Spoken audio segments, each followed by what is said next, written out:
እንኳን ለሰንበት ትምህርት ቤታችሁ በአዲሱ መዋቅር በአዲሱ አደረጃጀት በሀገር አቀፍ ደረጃ ማለት እችላለሁ በታሪክ የሚመዘገብ የመጀመሪያው የመዋቅር ትግበራ ስራ አመራር የመረጠ ሰንበት ትምህርት ቤት ለመሆንና የሰንበት ትምህርት ቤቶች የወጣቶች አደረጃጀት ታሪክ በተጻፈበት ጊዜ ሁሉ የመጀመሪያው ተብሎ በታሪክ የሚመዘገብ የአመራር ምርጫ ባለቤት በመሆናችሁ እንኳን ደስ አላችሁ።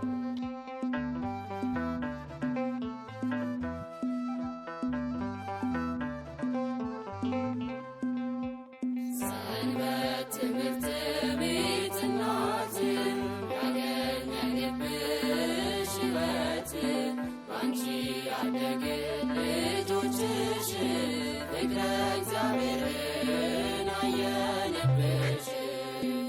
ሰንበት ትምህርት ቤት እናት ያገኘንብሽ ሕይወት ባንቺ ያደገ ልጆችሽ ፍቅረ እግዚአብሔርን አየንብሽ። አጠቃላይ 18 አባላትን ማለት አዲስ አበባ ሕገ ደንብ የሰንበት ትምህርት ቤቶች አንድነት ከ75% እስከ 100% የሚጠጉ ስራ አመራሮችን ማካተት ይቻላል በተባለው መሰረት 18 አባላትን 100% ማለት ነው ወደ ጸሎት ያስገባንበት ሁኔታ አለ ማለት ነው። ከዛ በማስቀጠል ሚያዝያ 27 ከመድኃኔዓለም ጀምሮ እስከ ዛሬ ቀን ድረስ እስከ ዛሬ ቀን ስትሉ 8 አይደል እስከ ዛሬ ቀን ድረስ ጸሎት መንበር ላይ ስማቸው ተቀምጦ ጸሎት ሲደረግባቸው ሰንብቷል ማለት ነው።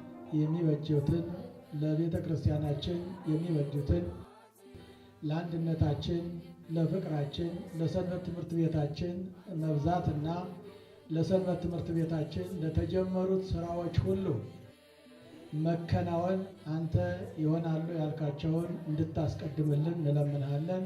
ጸሎታችንን ልመናችንን እንድትቀበልልን በሰላም ይህችን ምርጫ እንድታከናውንልን እንዲህ ብለን የተቀደሰውን ስምን ወወልድ ወመንፈስ ቅዱስ አሐዱ አምላክ አሜን።